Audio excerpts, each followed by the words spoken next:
గప్పట్లనైతే 20 లీటర్ల నీళ్ళ డబ్బా ఎత్తుకొని 4 గంటలు అల్కగా ఎక్కేటోన్ని. బాహుబలిని నేను నాకు నేనే మస్తుగా సంబరపడేటోన్ని. కానీ ఇప్పుడు గా నీళ్ళ డబ్బా దుఃఖంకెంచి ఇంటి గేటు దాకా తీసుకొచ్చేటందుకు అయితలేదు. నాకు ఉత్తగానే మోసచ్చి పాడైతాంది. గిప్పుడే గిట్లుంటే ఇంకా పోను పోను ఎట్లయితామోరా. ఇగో గిట్ల చాలా మంది వయసు పిల్లగాన్లు మాట్లాడుకుంటున్నారు ఇప్పుడు. మరి రాను రాను బలంగా కావాల్సిన వాళ్ళందరూ గట్ల శాత కాకుండా ఎందుకైతున్నారు అనంటే,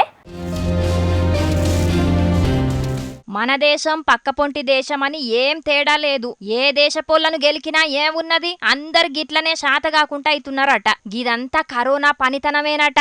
ఇంకా గిప్పుడేడున్నది కరోనా అని అనకుండ్రి. ఇందుగలదందు లేదన్న సందేహంబు వలదు. ఎందెందు చూసినా ఎన్నటికైనా కరోనా ఉంటనే ఉంటది. దాని పని అది చేస్తనే ఉంటది. పోయిందని మనం అనుకుంటున్నాం గాని అది ఉత్తగానే పోలేదట.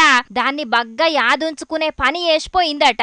2 ఏండ్లు దునియా మొత్తాన్ని గాయగాయ చేసి అల్ల కల్లోలం చేసి కోట్ల మందిని అరిగోస ఉచ్చుకొని లక్షల మంది పానాలు తీసింది సరిపోనట్టున్నది. కొమ్ముల పురుగు కరోనాకు ఉన్నోళ్ళ హౌసులకెంచి 2 ఏండ్లు తీసుకొని పోయింది. కరోనాకు ముందు కరోనా తర్వాత అన్నట్టయింది కదా పరిస్థితి. ఇక మరి కరోనాకు ముంగట ఎన్నేళ్లు బతికిర్రు, కరోనా తర్వాత ఎన్నేళ్లు బతుకుతున్నారు అని సర్వే చేసిండ్రు దునియా ఆరోగ్య శాఖోళ్ళు. గప్పట్ల 70 ఏండ్లు బతికినోళ్ళు గిప్పుడు 68 ఏండ్లే బతుకుతున్నారట. గప్పట్ల 85 ఏండ్లు బతికితే గిప్పుడు 83 ఏండ్లకే కాలం చేస్తున్నారట. అంటే మనిషి హౌసు గిప్పుడు 2 ఏండ్లు తగ్గిందన్నట్టు.